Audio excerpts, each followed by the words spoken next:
ينفع حط لي بس شويه فول في الطبق ده اهو. شويه فول بكام يا صاحبي؟ بس انا عايز لو شويه صغيرين بس مش يعني شويه صغيرين بكام يعني؟ انا عايز اقول لك على حاجه بصراحه. انا محروق منك. ليه ما تتحركش؟ احنا شباب زي بعضينا. انا عايز بس شويه بس مش معايا فلوس. عادي يا عم، تاكل احسن شويه واحلى شويه فول. اللي انت عايزه احلى طلب بيتعمل بس خلاص لو كده انا مش لا ازاي طبعا، انا زي بعضينا يا صاحبي.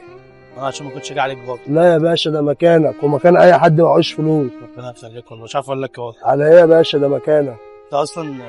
انت اصلا شغال هنا ولا؟ شغال يا باشا، كلنا شغالين بلقمة العيش. جاي من القاهرة. يعني كمان اصلا مش انا من القاهرة. مش حاجه مش حاجتك كمان يعني؟ لا يا باشا، شغال عليها.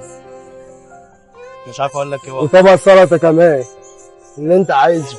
خلاص انا لو كده هاخد الطبق دوت وامشي بقى خلاص. لا ازاي؟ وتاخد سلطة وتاخد عيش وتاخد احلى اكل.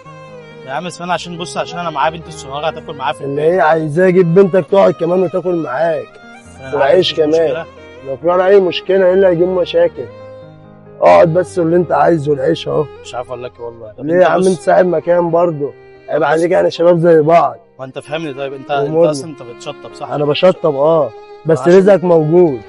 يعني هو انت مش هتكون جاي عليك؟ لا يا عم، جاي عليا ليه؟ الف انا والشفا. احلى طبق فول وطبق سلطه. لو عندي بيض وبطاطس برضه كنت عملت لك. طب انا عايز اقول لك على حاجه. طيب قول يا صاحبي. بس الحاجه هنا الف انا الحاجه ايه؟ بس انا كنت هستاذنك مثلا بودره ومعلش، بس ممكن تحطهم لي في كيس ولا حاجه؟ عينيا احطهم لك في احلى كيس. عشان بس انا اخد ايه، انا بيتي في اخر الشارع. اللي انت عايزه يا صاحبي. لو عايز تاخد الاطباق كمان تاخدها واحطهم لك في كيس كمان. حط لي بس دوت في البتاع واخد الطبق بتاعي. هعبي لك كمان، هعبي لك لو عايز من القدره. لا بس اللي انت عايزه. تمام والله. ماشي يا صاحبي. كده حلو.